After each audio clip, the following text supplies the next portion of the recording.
बंदी छोड़ सतगुरु रामपाल जी महाराज जी की जय हो। परमपिता परमेश्वर सारी सृष्टि के रचनहार, कुल मालिक, असंख्य ब्रह्मांडों के रचयिता परम पूज्य सतगुरु रामपाल जी महाराज जी के चरण कमलों में दास का कोटि कोटि दंडवत प्रणाम। और लाइव देख रहे आप सभी भाई बहनों को दास का सत्साहिब। भाई और बहनों, दया परमपिता परमेश्वर जी की, जिनके आशीर्वाद से एक बार पुनः आप और हम सभी भाई बहन लाइव साध संगति के लिए सोशल मीडिया पर फेसबुक रूपी इस प्लेटफॉर्म पर एकत्रित हुए हैं। ये पूज्य गुरुदेव जी की विशेष दया है इस कलयुग की पिछली पीढ़ी में, जिन्होंने इस अध्यात्म को समझने के लिए, आध्यात्मिक ज्ञान को समझने के लिए परमात्मा ने हमें ये टेक्नोलॉजी दी, परमेश्वर ने हमें ये विज्ञान दी, साइंस दी। आप सभी भगत भाई बहन एक बार जुड़ जाइए, और जैसे जैसे आप जी जुड़ते जाएं, वीडियो को एक बार फेसबुक से लेके व्हाट्सएप, जितने भी आप जी ग्रुपों में जुड़े हुए हैं, हर जगह शेयर कर दीजिए। और हमारे अन्य भाई बहन जुड़े, तब तक हम बंदी छोड़ सतगुरु रामपाल जी महाराज जी का मंगलाचरण करते हैं। उसके बाद फिर हम लाइव प्रोग्राम को स्टार्ट करेंगे। और दास की विनती रहेगी सभी भाई बहनों से कि हमें फालतू के कमेंट्स बिल्कुल भी नहीं करने हैं, और हमने ध्यानपूर्वक परमपिता परमेश्वर की महिमा का गुणगान करना है। सत साहिब।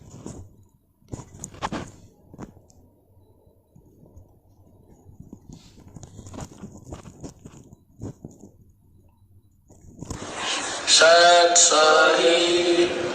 बंदी छोड़ कबीर साहिब की जय। बंदी छोड़ गरीबदास जी महाराज की जय। स्वामी रामदेवानंद जी महाराज की जय। बंदी छोड़ सतगुरु रामपाल जी महाराज की जय। सर्व संतों की जय, सर्व भक्तों की जय, धर्मी पुरुषों की जय, श्री काशी धाम की जय, श्री छुड़ानी धाम की जय, श्री करोता धाम की जय। सत साहिब। ग्रीव नमो नमो सतपुर सकूं, नमस्कार गुरु के नहीं, सुर नर मुनि जन साधवा, संतों सर्व सुधी नहीं, सतगुरु साहिब संत सब है, डंडो तुम प्रणामे, आगे पीछे मत हुए तिनको जा कुर्बान, निराकार निर्विषम काल जाल भंजनम, निर्लेपम निज नीर गुणम, अकल अनुप सोन दुनम, सोहम सुरति समाप्तम, सकल समाधान बेपरवाह था है, वार पार नहीं मत तुम ग्रीव जो सुमर सिद्ध होई, गणनायक गलता ना करो पारस पद परवाना, आज गणेश मनाऊं गणनायक देवन देवा, चरण कमल लाऊं आदि अंत कर सेवा, परम शक्ति संगीतम रिद्धि सिद्धि दाता सोई, अविगत गुण अतीतम सत्य पुरुष निर्मोही, जगदम्बा जगदीशम मंगल रूप मुरारी, तन मन अर्पण शीशम भक्ति मुक्ति भंडारी, ईश्वर नर मुनि जन जावे, ब्रह्मा विष्णु महेशा, शेष सहस मुख गावे, पूजे आदि गणेशा, इंद्र कुबेर सरीखा, वरुण धर्म राय जावे, समर्थ जीवन जी का, मन इच्छा कर पावे, 33 कोटि अधारा, जावे सहसे 88, उतरे भव जल पारा, कट है यम की फांसी, 33 कोटि अधारा, जावे सहसे 88, उतरे भव जल पारा, कट है यम की फांसी।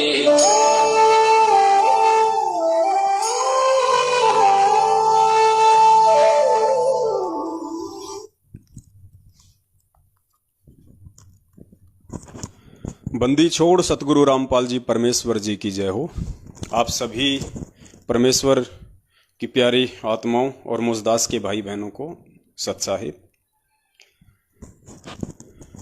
आज का हमारा लाइव का जो विषय है वो है चरणा अमृत को लेकर। काफ़ी समय से काफ़ी भगत भाई बहनों की ये शंका थी, जिन्होंने सन 2014 के बाद में सतलोक आश्रम मैनेजमेंट हरियाणा वालों के फर्जी नामदान केंद्र से नाम दीक्षा ली है, या फिर जिन जिन भगत भाई बहनों को कोरोना काल में या उसके बाद में देश विदेश में मोबाइल के माध्यम से ऑनलाइन नाम दीक्षा दिलवाई है। उन सभी की ये शंका है कि भगत जी ये तो बिल्कुल सर्वसिद्ध हो गया है, हर प्रकार से परमेश्वर के आशीर्वाद से हमने सबूत देख लिए हैं कि वर्तमान में हिसार जेल में बैठे हुए परमपिता परमेश्वर सतगुरु रामपाल जी महाराज जी का डीवीडी के माध्यम से नाम दीक्षा देने का और जगह जगह राशन की दुकान की तरह गली गली में जो नाम दीक्षा केंद्र खोले हुए हैं, ये उनकी तरफ से कोई आदेश नहीं है। अगर वो परमपिता परमेश्वर डीवीडी से नाम दीक्षा देने का किसी को आदेश देगा तो परमेश्वर को पता है कि ये कितनी बड़ी सेवा है और आगे चल के इस सेवा पे किसी प्रकार की कोई उंगली ना उठे, इसलिए परमात्मा जिस भी भगत को ये सेवा देंगे या जिस भी माध्यम से परमात्मा किसी को भी निमित्त बनाएंगे तो संगत में सार्वजनिक तौर पे उसका खुलासा जरूर करेंगे, ताकि कोई भी व्यक्ति इसके ऊपर संदेह ना करे और उंगली ना उठाए। तो अब उनकी जो मुख्य शंका है वो यही है कि भगत जी फिर ये जो चरणामृत है, हम लोग तो वैसे भी विदेश में बैठे हुए हैं, हमारे पास तो वैसे भी कोई चरणामृत वगैरह की व्यवस्था नहीं है, और इन नामदान केंद्रों से जो चरणामृत मिला है वो तो बिल्कुल फर्जी है, क्योंकि नामदान केंद्र ही फर्जी हैं और नामदान केंद्र ऐसे व्यक्तियों द्वारा संचालित है जो कि सन 2014 से भगोड़े बन के घूम रहे हैं, जो कि पुलिस के आगे वांटेड बन के घूम रहे हैं, जिनको मुकदमा नंबर 428 देशद्रोह में अर्थात जो मर्डर वाला मुकदमा है उसमें पुलिस को उनकी तलाश है। तो संत रामपाल जी महाराज जी का भगत होके यदि उनका खुद का भाई महेंद्र उर्फ मोहनलाल, क्योंकि नाम उसका महेंद्र है, बरवाला कांड के बाद में पुलिस से बचने के लिए उसने अपना नाम बदल लिया मोहनलाल, साथ में परमपिता परमेश्वर जी का छोटा कलयुगी बेटा मनोज और परमपिता परमेश्वर जी की जो कलयुगी बेटी है मंजू, उसका पति संजय खानपुर वाला, और भी बहुत सारे लोग हैं। ये सारे के सारे लोग वांटेड हैं, भगोड़े हैं, जो अभी तक पुलिस की गिरफ्त से दूर हैं। तो ऐसे व्यक्तियों के द्वारा ये नामदान केंद्र खोले गए हैं, क्योंकि ये सभी के सभी लोग अविश्वासी हैं, इनको अपने गुरुदेव पे विश्वास नहीं है, ना इनको भक्ति पे कोई विश्वास है। अगर इनको भक्ति और भगवान पे विश्वास होता तो आज ये भगोड़े बन के नहीं घूमते, बल्कि अपने परमेश्वर के ज्ञान आधार से सच्चाई के रास्ते पे चलते हुए ये प्रशासन का सामना करते, ये कोर्ट का सामना करते। तो ये तो सर्वसिद्ध है कि इन भगोड़ों के द्वारा खोले गए नामदान केंद्र सही नहीं हो सकते, 100% ये फर्जी हैं। तो अब जो चरणामृत हमें जो मिला है इन नामदान केंद्रों से, उसको हम कैसे सही मान सकते हैं?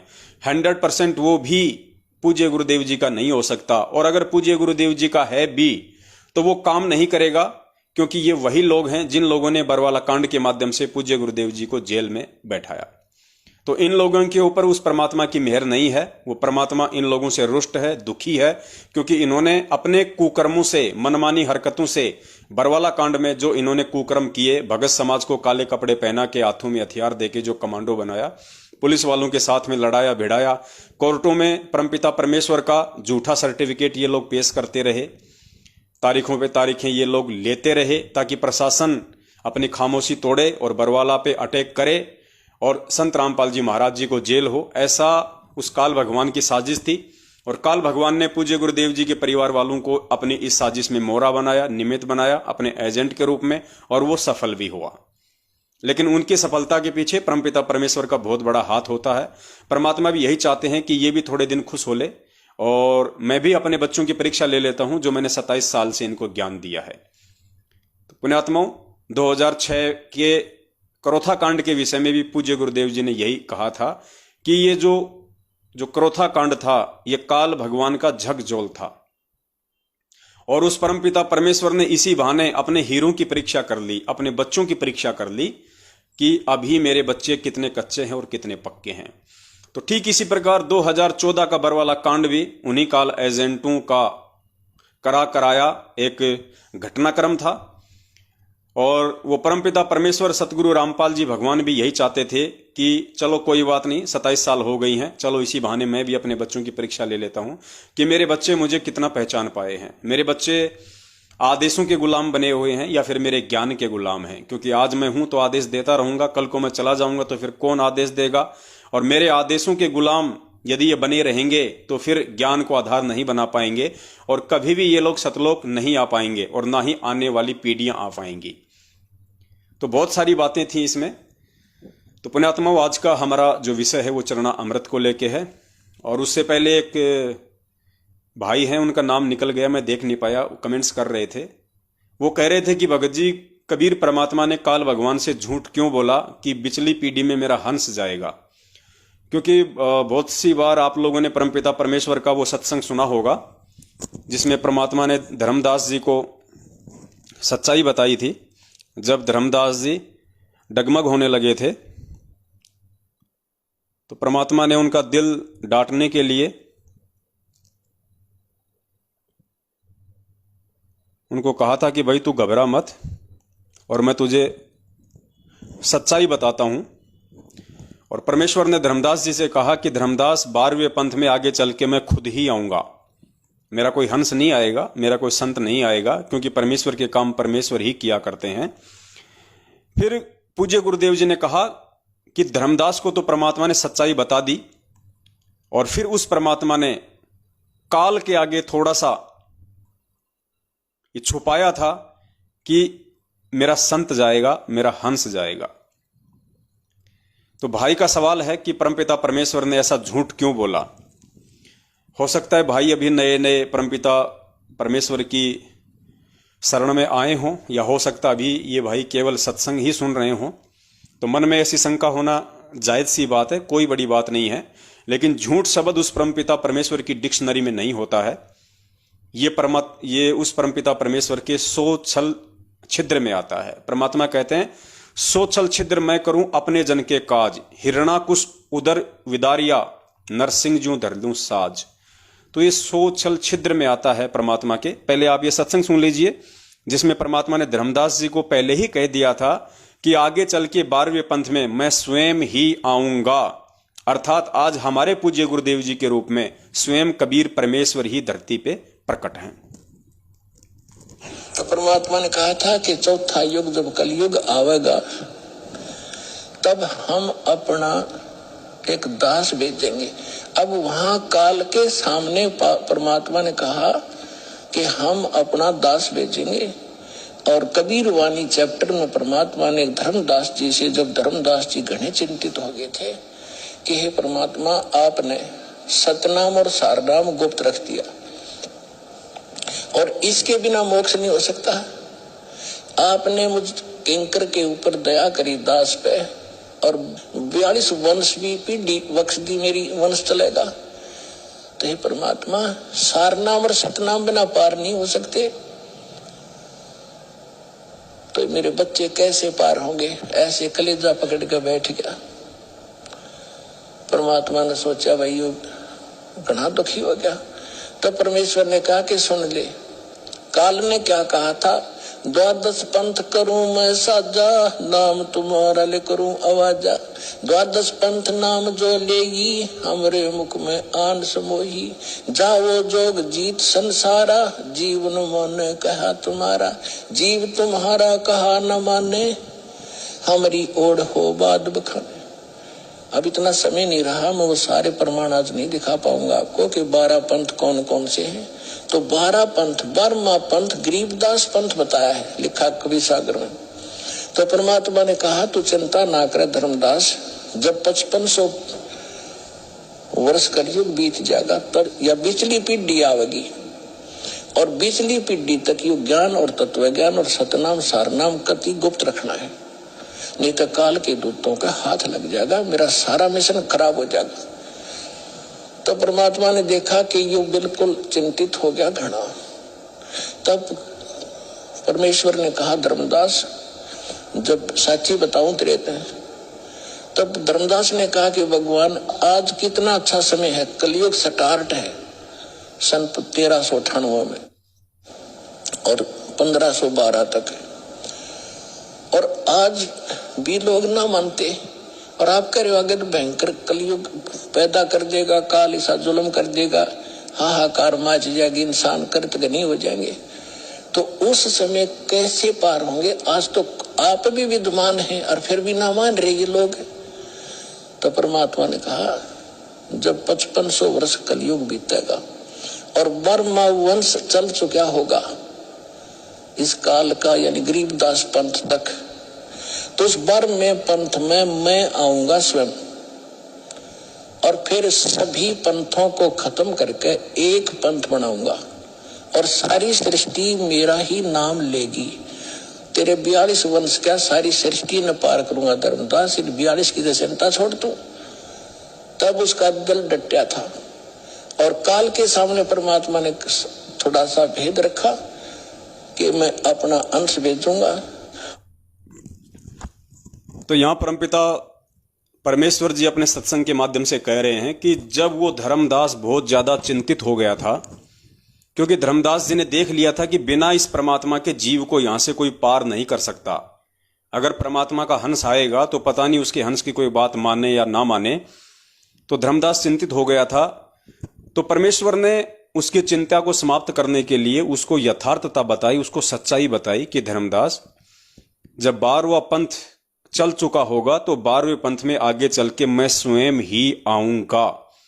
तो 17 फरवरी 1988 को परमपिता परमेश्वर सतगुरु और रामपाल जी महाराज जी, जो कि 8 सितंबर 1951 को ही धरती पे प्रकट हो चुके थे, 38 वर्ष बाद में 17 फरवरी 1988 को वे स्वामी रामदेवानंद जी महाराज जी को निमित्त बना के उन्होंने अपना मुंह बोला गुरु उनको बनाया और 12वें पंथ में उन्होंने एंट्री की।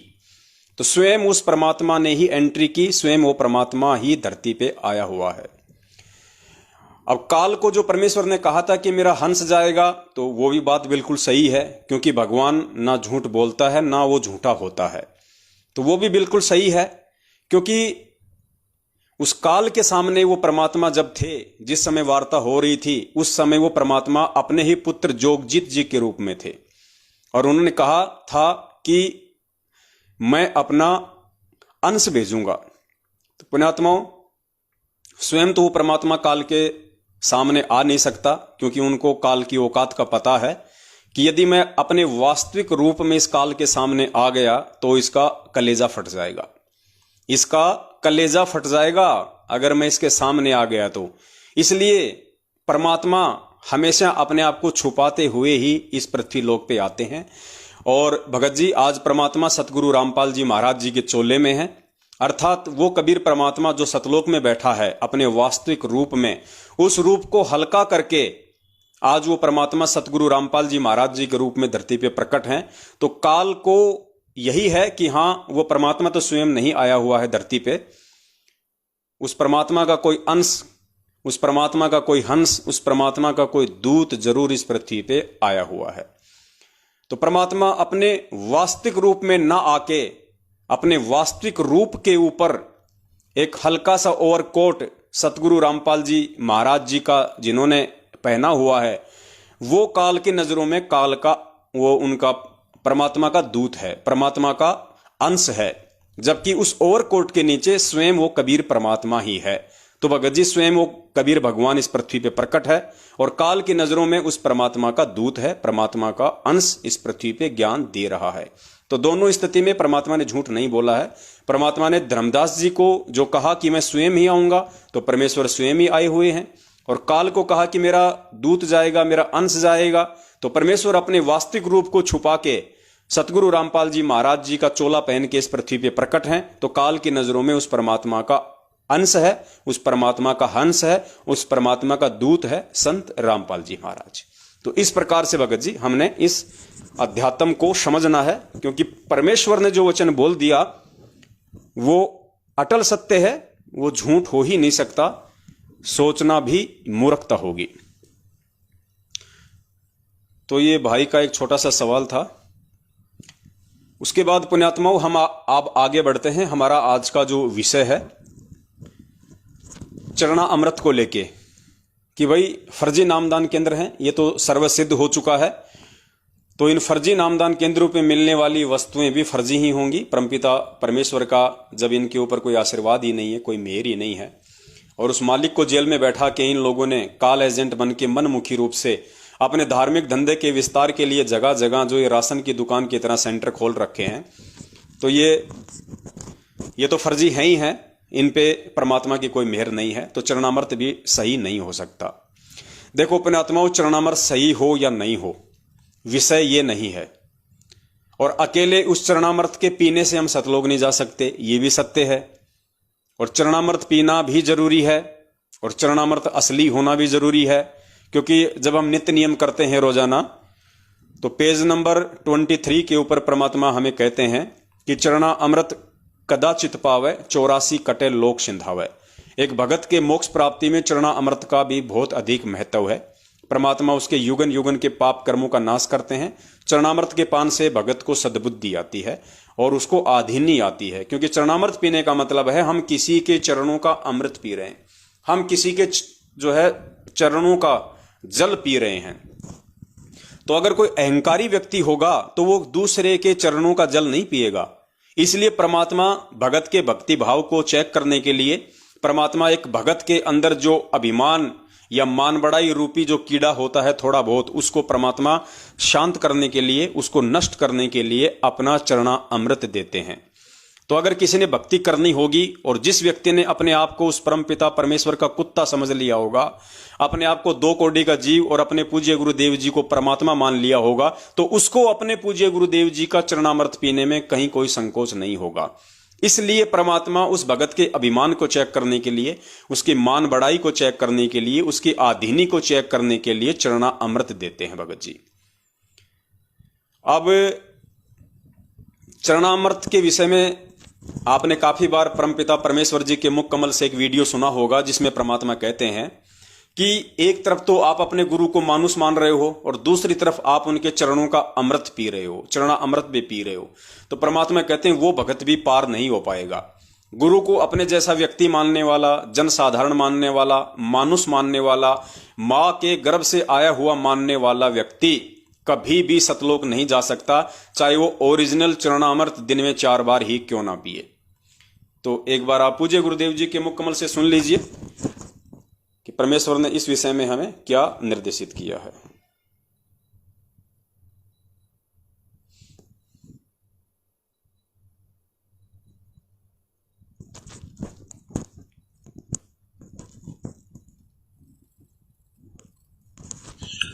कबीर गुरु को मानुष जोगने और चरणामृत को पाने, ते नर नरक जावेंगे हे जन्म जन्म होए समान। जो क्या बताते हैं, गुरु को मानुष मानते हैं और चरणामृत भी देखा चरणामृत भी गुरु जी के चरणों का जल उसको भी पी रहे हैं और ऊपर से एक मनुष्य मान रहे हैं। कहते उससे भी वो भी फिर 84 लाख योनियों का अधिकारी है, उसकी भक्ति चले नहीं। गुरु को मानुष जोगने और चरणामृत को पान, ते नर नरक में जावेंगे फिर जन्म जन्म होए समान। चरणामृत ले लेकिन भगवान समझ के ले। मान लो मूलधन 100 रुपये, पुण्यात्माओं एजुकेशन का अब आपको लाभ होगा। तो परमपिता परमेश्वर जी ने यहां पे सिद्ध कर दिया है अपने वीडियो के माध्यम से कि चरणामृत भी पियो, लेकिन चरणामृत पीने का फायदा तभी है जब आप अपने गुरु को परमात्मा मानोगे, भगवान मानोगे। अगर आप उनका जन्मदिन मनाते हो, आप उनका अवतरण दिवस मनाते हो, उनको एक माँ के गर्भ से आया हुआ मानते हो, या उस कबीर परमात्मा का भेजा हुआ कोई संत मानते हो, और उसके बाद यदि आप उनका चरणामृत भी पीते हो, तो वो चरणामृत आपके लिए पानी के बराबर है, आपके ऊपर कोई काम नहीं करेगा। आप 84 लाख योनियों के अधिकारी हो परमेश्वर की इस वाणी के अनुसार। दूसरा, परमात्मा ने यह भी कहा कि गुरु को मानुष मान के आप कभी भी सतलोक नहीं जा सकते हैं, और आपके मन में आज नहीं तो कल कभी न कभी दोष जरूर आएगा। किस व्यक्ति के? जो गुरु को मानुष मानेगा, जो गुरु को परमेश्वर नहीं मानेगा, भगवान नहीं मानेगा, सारी सृष्टि का रचनहार नहीं मानेगा, गुरु को सौद स्वरूपी नहीं मानेगा, गुरु को तेज पुंज वाला परमेश्वर नहीं मानेगा। पूज्य गुरुदेव जी कह रहे हैं कि ऐसे भगत के मन में एक ना एक दिन अपने गुरु के प्रति दोष जरूर आएगा। और पुण्यात्माओं, जब गुरु के प्रति ही दोष आ गया तो ये मानव जीवन ही बेकार हो गया, फिर कोई फायदा नहीं हुआ फिर इतने वर्ष तक भक्ति करने का। सुनिए पूज्य गुरुदेव जी के मुख कमल से। परमात्मा बताते हैं, गुरु मानुष कर जानते, ते नर कहिए अंधे, ओवे दुखी संसार में आगे यम के फंदे। गुरु को मानुष कर जानते तो ते नरकइये अंधे। और फिर होवे दुखी संसार में, फिर काल के फंद। पुणात्मा, हमने गुरु जी को परमात्मा मानना पड़ेगा। परमात्मा मानने से हमारी यह प्रॉब्लम सोल्व होएगी, नहीं तो नहीं हो सकती। हम अपने ही जैसा गुरु को मानने, एक मानुष रूप मान करके हम यदि उसके साथ रहेंगे तो कभी ना कभी दोष आपके मन में आवेगा। कभी ना कभी दोष आपके मन में आवेगा। कब? यदि आप गुरु को अपने जैसा मानुष मान के उनके साथ रहोगे, उनकी भक्ति करोगे। तो पूज्य गुरुदेव जी कह रहे हैं कि आज नहीं तो कल आपके अंदर दोष आएगा ही आएगा। और पुण्यात्माओं, जब गुरु भगवान के प्रति ही दोष आ गया तो फिर धिक्कार है उसका जीवन। तो पुण्यात्माओं, चरणामृत के विषय में आज का जो वीडियो बनेगा, उससे पहले आप जियों को ये चीज जानना अति आवश्यक है और आपकी अंतरात्मा में ये बात बैठना अति आवश्यक है कि गुरु ही परमात्मा है, गुरु ही भगवान है। सतगुरु रामपाल जी महाराज ही सारी सृष्टि का रचनहार है। स्वयं वो कबीर परमात्मा है जो चारों युगों में आता है। आज वही कबीर परमात्मा अपने तेज पुंज के शरीर को हल्का करके सतगुरु रामपाल जी महाराज जी के चोले में धरती पे प्रकट है। जब तक पुण्यात्माओं ये प्रकट और जन्म, ये जो दो शब्द हैं, इनमें से एक शब्द जन्म को जब तक आप जी अपने दिलो दिमाग से कैंसिल नहीं कर दोगे, तब तक पुण्यात्माओं ये चरणामृत आप लोगों के ऊपर काम नहीं करेगा, आप लोगों के ऊपर असर नहीं करेगा, चाहे आप रोज चरणामृत पियो आप, क्योंकि ये परमेश्वर की वाणियां हैं। और गुरुदेव कहते हैं कि ये डूम भाट के गीत नहीं है जो आपके मनोरंजन के लिए सुनाए जा रहे हैं। इन चीजों को जब तक आप अपने हृदय में नहीं संभालोगे, तब तक पुण्यात्माओं ये जो मंत्र हैं जो पूरी सृष्टि में किसी के पास नहीं है, स्वयं वो परमात्मा ही आके इन मंत्रों को दान करता है, ये मंत्र भी उस दिन से आपके ऊपर पूर्णतया काम करने लग जाएंगे। जब तक आप अपने गुरु को मानुष मानेंगे, मां के गर्भ से आया हुआ मानेंगे, अपने जैसा व्यक्ति मानेंगे, कबीर परमात्मा का भेजा हुआ संत मानेंगे, पुण्यात्माओं, तब तक ये जो मंत्र हैं, चाहे प्रथम मंत्र हो चाहे सतनाम मंत्र हो, सारनाम तो अभी तक गुरुदेव ने किसी को दिया ही नहीं सिवाय एक आत्मा के, और वो आत्मा थी हमारे दादा गुरुदेव स्वामी रामदेवानंद जी महाराज, जिनको सतगुरु रामपाल जी महाराज जी ने सारनाम और सार शब्द देके इस काल लोक से सतलोक भेजा। केवल वही आत्मा सारनाम की अधिकारी थी। और आज वर्तमान में यदि सारनाम का कोई अधिकारी बनने जा रहा है तो परमपिता परमेश्वर के सत्सेवक हैं जो साध संगति से जुड़े हुए हैं, और साध संगति से जुड़ के जिन्होंने गुरु और परमात्मा के बीच की खाई को लगभग मेट दिया है, मिटा दिया है। आज उन्हें अपने गुरुदेव में कबीर परमेश्वर के दर्शन होते हैं, ना कि अपने गुरुदेव में उस कबीर परमात्मा के भेजे हुए किसी संत के दर्शन होते हैं। तो ये भक्ति का मूल है, ये भक्ति की रीढ़ की हड्डी है। ये सत भक्ति हमें तब तक समझ में नहीं आ सकती और इस सत भक्ति से जुड़कर हम तब तक इसका फायदा नहीं उठा सकते जब तक हम गुरु और परमात्मा के बीच की खाई को मिटा नहीं देंगे।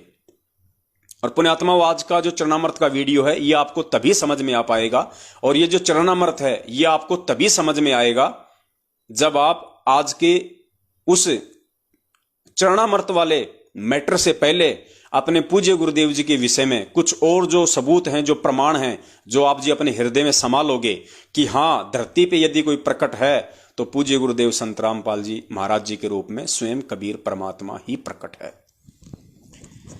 तो बहुत सारे जो कंसेप्ट हैं परमात्मा क्लियर करवाएंगे, आप जी धैर्य के साथ में सुनते रहिए। पुण्यात्मा, साध संगति का यही लाभ है, यही फायदा है। और परमपिता परमेश्वर जी का जो मिशन होता है कलयुग की बिचली पीढ़ी में, उस मिशन का एक मुख्य हिस्सा होता है साध संगति। ये साध संगति आज से पहले नहीं हुई। क्यों नहीं हुई? क्योंकि आज से पहले हम गुरु को मानुष ही मानते रहे थे, और गुरु को मानुष मानने वाले चाहे रात दिन साध संगति कर लो, उसका कोई असर नहीं होना। तो बिचली पीढ़ी में ही परमात्मा अपने मिशन का एक मुख्य हिस्सा साध संगति को चुनते हैं, और ये निर्भर करता है उस परमपिता परमेश्वर की अपनी मौज पे, अपनी इच्छा पे कि वो किस आत्मा को साध संगति के लिए निमित्त बनाते हैं। निमित्त बनने वाले का इसमें कोई रोल नहीं होता है। निमित्त बनने वाला एक जीव है, निमित्त बनने वाला एक पत्थर है, एक जानवर है, एक पशु है। वो परमेश्वर किस पशु को इंसान बना दे, इंसान से देवता बना दे, ये उसकी अपनी मेहर के ऊपर है। तो जो सारा का सारा जो श्रेय है वो केवल पूज्य गुरुदेव जी को ही जाना चाहिए। वे ही इस साध संगति के श्रेय के पूर्णतया अधिकारी हैं और कोई नहीं है। तो पुण्यात्माओं, अब कुछ कंसेप्ट हैं जो परमात्मा बिल्कुल क्लियर करवा देंगे और आप लोग भी सोचने पे मजबूर हो जाओगे कि भाई बात तो बिल्कुल सही है। हम तो रात दिन ये वाणियां पढ़ा करते हैं, लेकिन हमें तो समझ में नहीं थी ये सारी बातें। हमने कभी विचार ही नहीं किया इन बातों पे, क्योंकि बहुत सारे भगत भाई बहन इसी शंका में डूबे हुए हैं। उनकी मुख्य शंका सिर्फ यही है कि संत रामपाल जी महाराज जी का 8 सितंबर 1951 के दिन तो जन्म हुआ है और 1997 में जब उनको मार्च के महीने में सतलोक से कबीर परमात्मा आके मिले, उस समय संत रामपाल जी महाराज की आत्मा को सतलोक भेज दिया गया और 1997 से संत रामपाल जी महाराज जी के रूप में, उनके चोले में, उनके शरीर में या उनका रूप बना के खुद वो कबीर परमात्मा धरती पे प्रकट है। ये उनकी मुख्य शंका है। जबकि आज से पहले परमात्मा ने बहुत सारे वीडियो इस पे बनवा दिए हैं कि भाई परमेश्वर ने केवल उस वाणी को चरितार्थ करना था कि जब आवे 5505 तब ये वचन मेरा होगा साचा, और 5000 और 500 जब कलयुग बीत जाए, महापुरुष फरमान तब जग तारन को आए। 650 साल पहले परमेश्वर ने जो वाणी कही थी, उस वाणी को परमात्मा ने आज सही साबित करना था। तो 1997 वाली जो बात परमेश्वर ने अपनी गहरी नजर आध्यात्मिक ज्ञान गंगा पुस्तक के पेज नंबर 538 पे जो लिखा है कि मुझ रामपाल दास को 1997 में कबीर परमात्मा आके मिले, सिर्फ और सिर्फ इस परमात्मा ने ये भूमिका इन वाणियों को सही साबित करने के लिए, जो 650 साल पहले धर्मदास जी के माध्यम से कबीर सागर में लिपिबद्ध करवाई थी, उनको सत्य साबित करने के लिए, उनको चरितार्थ करने के लिए ही परमात्मा ने इस लिखावट का जो है वो प्रयोग किया है, इस शब्द का परमात्मा ने प्रयोग किया है। अन्यथा परमात्मा तो 8 सितंबर 1951 से ही धरती पे प्रकट है। तो सबसे पहले हम वहीं से शुरुआत करते हैं जो भगत भाई बहनों की मुख्य शंका है।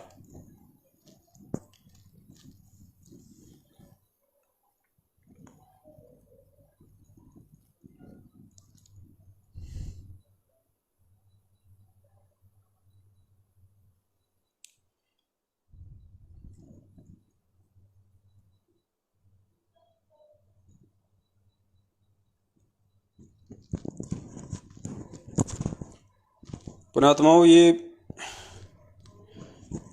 पूज्य गुरुदेव जी कहते हैं ना कि अध्यात्म बहुत ज्यादा गहरा है, उलझा हुआ है, और जब तक पुण्यात्माओं हम इसको ज्ञान आधार से परमेश्वर के द्वारा हमें जो बुद्धि दी गई है, जो सत्संग दिए गए हैं, जब तक हम इसको सुलझा नहीं लेंगे पुण्यात्माओं, अध्यात्म में आगे हम बढ़ नहीं सकते।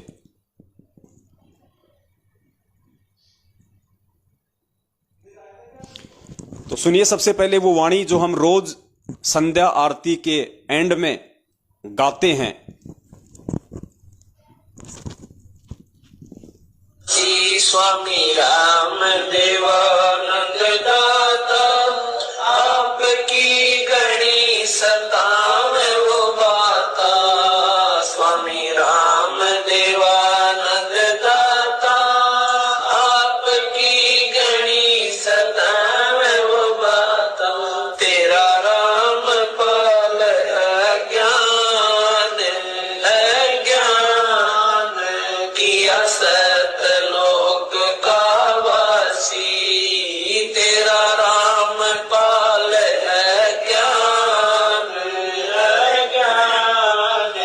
किया सतलोक का वासी। मेरे गुरुदेव भगवान दियो काट काट की पास। पुण्यात्मा वाणी आपने सुनी जो हम रोज पढ़ते हैं संध्या आरती में। अब पुण्यात्मा ये अध्यात्म है, बिना पूज्य गुरुदेव जी के आशीर्वाद के, बिना उनकी सत्य प्रेरणा के ये समझ में नहीं आ सकती हैं ये वाणियां, जिस पे गुरुदेव की मेहर हो। परमात्मा कहते हैं सब सुमरे अपने अनुमाना, तो गति लखी न जाए, और कहे कबीर कृपया कर जन पर ज्यों की त्यों समझाए।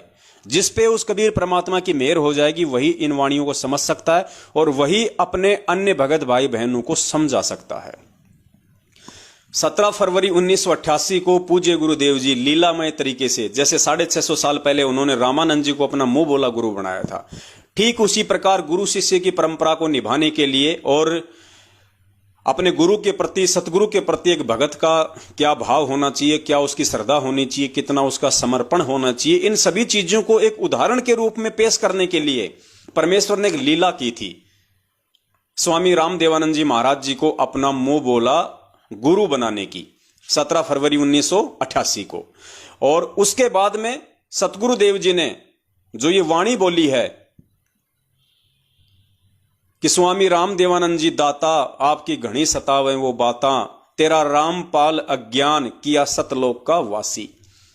पुण्यात्माओं, परमात्मा ने उस वाणी को चरितार्थ करने के लिए जो 650 साल पहले बोली गई थी 1997 के लिए, कि 1997 से धर्मदास मेरा 13वां कबीर पंथ शुरू होगा और 1997 में मैं अपना यथार्थ 13वां कबीर पंथ में चलाऊंगा इस पृथ्वी पे। पुण्यात्मा, उस वाणी के अनुसार उस कबीर परमेश्वर ने 1997 में ही धरती पे प्रकट होना था, लेकिन दुनिया की नजरों में, उस लिखी हुई वाणी के अनुसार दुनिया की नजरों में, शास्त्रों के अकॉर्डिंग परमात्मा ने 1997 में धरती पे प्रकट होना था। इसलिए परमात्मा ने उससे पहले 1997 से पहले यानी 8 सितंबर 1951 से लेके 1997 तक परमेश्वर ने एक ऐसा जीवन जिया, एक ऐसी लीला की जिसे कोई समझ नहीं सकता कि धरती पे वो कबीर परमात्मा पहले ही प्रकट हो चुके हैं। और उस वाणी के अनुसार परमेश्वर ने कि भाई 1997 में यानी 5000 और 500 जब कलयुग बीत जाए, महापुरुष फरमान तब जग तारण को आए, यानी 1997 में वो महापुरुष जग का उद्धार करने के लिए आएगा। तो परमात्मा ने उस वाणी को सिद्ध करने के लिए संध्या आरती में इस शब्द का सहारा लेना पड़ा कि तेरा रामपाल अज्ञान किया सतलोक का वासी। यानी 8 सितंबर 1951 से 1997 के बीच में उस कबीर परमेश्वर ने जो एक भगत की भूमिका की थी, वो भगत की भूमिका उनकी पूरी हुई और वो परमेश्वर अपने आप को छुपाते हुए दुनिया की नजरों में ये कह रहे हैं कि रामपाल की जो आत्मा थी या रामपाल नाम की जो आत्मा थी, वो अपने गुरुदेव के आशीर्वाद से, अपने गुरुदेव से ज्ञान प्राप्त करके, अपने गुरुदेव से सतभक्ति लेके वो सतलोक को प्राप्त हो गई है। सिर्फ ये भेद था एक। अब 1997 में महापुरुष आएगा वाणी के अनुसार, तो पुण्यात्मा 1997 में अगर परमात्मा धरती पे आएंगे तो अचानक से तो प्रकट होंगे नहीं। अगर अचानक से परमात्मा इस कलयुग की पिछली पीढ़ी में, इस साइंस वाले जमाने में, इस टेक्नोलॉजी के जमाने में, अगर 1997 में वो परमात्मा एकदम से आके प्रकट हो जाए, पुण्यात्मा उस भगवान को कोई भगवान नहीं मानेगा, क्योंकि ऐसे जादूगरी दिखाने वाले आजकल बहुत हैं।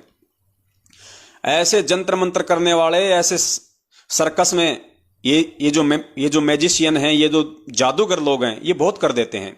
ये कबूतर से इंसान बना देते हैं, इंसान का कबूतर बना देते हैं। तो काल ने ये सारी जो व्यवस्थाएं हैं, ये इस तरह की, ये तांत्रिक वाली, ये इसने पहले ही यहां पे सेट कर रखी हैं।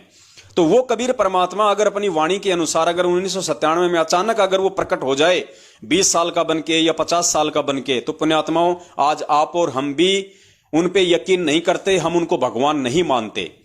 तो परमेश्वर ने 8 सितंबर को ही धरती पे आना पड़ा। एक आम व्यक्ति की परमेश्वर ने लीला की और उस वाणी को सही साबित करने के लिए परमेश्वर ने संध्या आरती के एंड में ये बोलना पड़ा और गुरु जी के प्रति, गुरु की महिमा को बनाए रखने के लिए कि बिना गुरु के कोई आत्मा पार नहीं हो सकती, इसलिए अपने गुरु की महिमा करते हुए, अपने गुरु को श्रेय देते हुए उन्होंने कहा कि तेरा रामपाल अज्ञान किया सतलोक का वासी।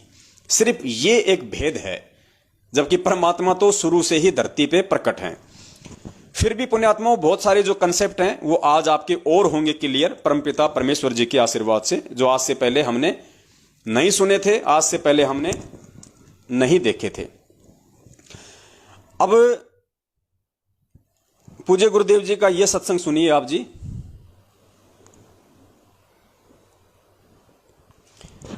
जिसमें परमात्मा स्पष्ट रूप से हमें कह रहे हैं कि पुण्यात्माओं आज तो भगवान आपके सामने आके खड़ा हो गया बिल्कुल क्लियर कहा परमेश्वर ने सत्संग में। 2013 या 14 का सत्संग है। गुरुदेव कह रहे हैं कि पुण्यात्माओं, आज तो भगवान आपके सामने आके खड़ा हो गया। तो आज हमारे सामने कौन खड़ा है पुण्यात्माओं? हमारे सामने हमारे पूज्य गुरुदेव जी खड़े हैं, जिनको हम भगवान मानते हैं।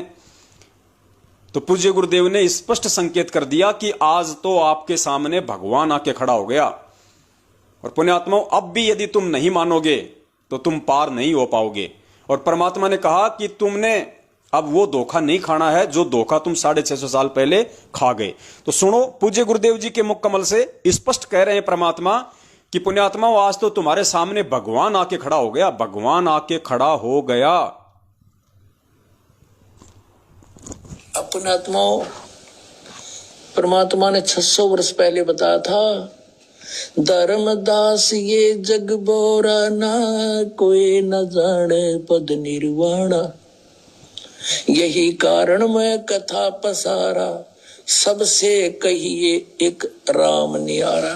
अब अपनी महिमा आप ही बता रहे हैं। अब मैं तुमसे कहूं चिताई, तेरे देव की उत्पत्ति भाई।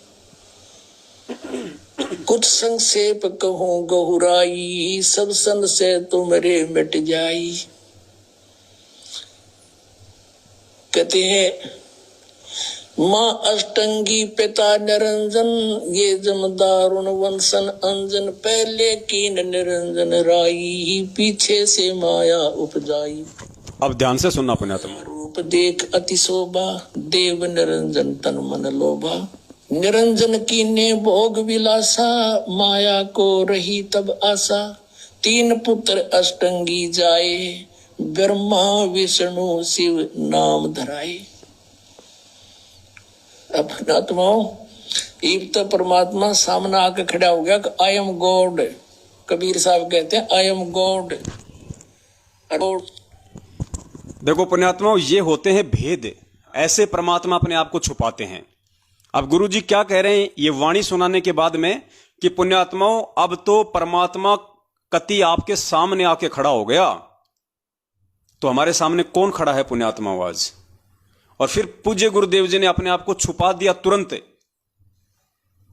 कबीर जी का नाम लेके अपने आप को तुरंत परमेश्वर ने छुपा दिया। पुण्यात्माओं, यही संकेत होते हैं जो हमें कैच करने हैं, जो हमारे को पकड़ने हैं। क्योंकि परमेश्वर वचनबद्ध हैं। परमात्मा स्पष्ट रूप से अपने आप को परमेश्वर नहीं कहेंगे, वरना पुण्यात्मा बिजली पीढ़ी में आके और ये विशेष ज्ञान देने का, ये टेक्नोलॉजी और शिक्षा देने का कोई औचित्य नहीं रह जाएगा। अगर इसी प्रकार से हाथ पकड़ के ही सतलोक लेके जाना है तो पुण्यात्माओं फिर शिक्षा का कोई महत्व नहीं है। तो परमेश्वर ने अपने आप को भगवान साबित करने में भी कोई कमी नहीं छोड़ी, और अपने आप को काल भगवान के सामने जो परमात्मा ने जो उनको वचन दिया था, उस आधार से परमात्मा अपने आप को छुपाते भी हैं। तो क्या कह रहे हैं यहां पूज्य गुरुदेव कि पुण्यात्माओं, अब तो भगवान कति आपके सामने आके खड़ा हो गया। और फिर कहते हैं कि वो कबीर भगवान खड़ा हो गया। ध्यान से सुनना। पुण्यात्माओं, एक तो परमात्मा सामने आके खड़ा हो गया कि आई एम गॉड। कबीर साहब कहते हैं आई एम गॉड। और बालक तो बालक अंधे से अंधा इन वचनों को सुनकर समझ सकता है कि हु इज गॉड। सबसे पहले हमने ये निर्णय करना है हु इज गॉड। अब ये क्लियर हो गया गॉड। पूज्य गुरुदेव जी कह रहे हैं कि पुण्यात्माओं, इन वचनों को सुन के, यानी जो सत्संग हमें सुनाए जा रहे हैं 27 वर्षों से, इन वचनों को सुन के बच्चे से बच्चा यानी बालक से बालक भी ये समझ सकता है कि हु इज गॉड, यानी भगवान कौन है धरती पे आज। परमात्मा कहते हैं बालक से बालक भी समझ सकता है। बालक से बालक मतलब जिसको बुद्धि नहीं है, 27 साल से किए गए इतने सत्संग सुन के बालक से बालक व्यक्ति भी समझ सकता है कि हु इज गॉड, कि परमात्मा कौन है। अब गुरुदेव थोड़ी कहेंगे कि वो परमात्मा मैं हूं। फिर सत्संग किस लिए सुनाए जा रहे हैं? तत्व ज्ञान किस लिए दिया गया? ये तत्व ज्ञान रूपी टॉर्च किस लिए दी गई? 27 साल से सत्संग किस लिए सुनाए गए? तो परमात्मा कहते हैं कि इन सत्संगों को सुन के, इन वचनों को सुन के तो बालक से बालक भी समझ सकता है कि हु इज गॉड। एक बार फिर से सुन लीजिए पुण्यात्माओं, और दिल में बैठ जाना चाहिए कि भगवान धरती पे प्रकट है।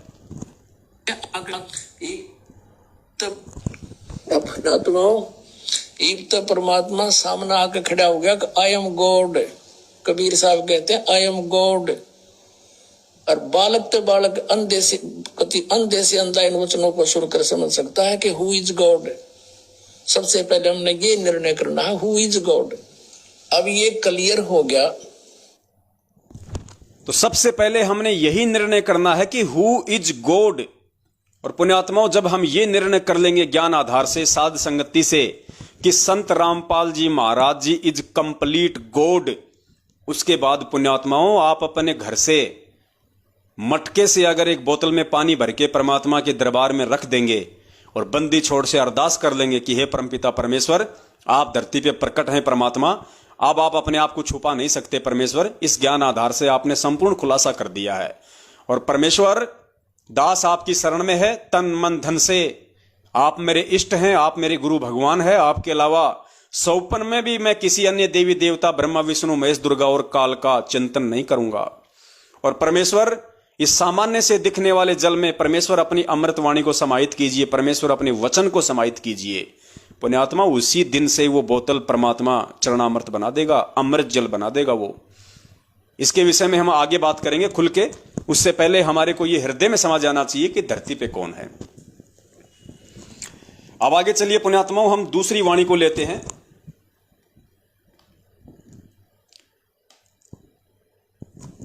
जिसमें परमेश्वर ने सत्संग में कहा है कि 1997 में मुझे वो कबीर परमात्मा सतलोक से आके मिले।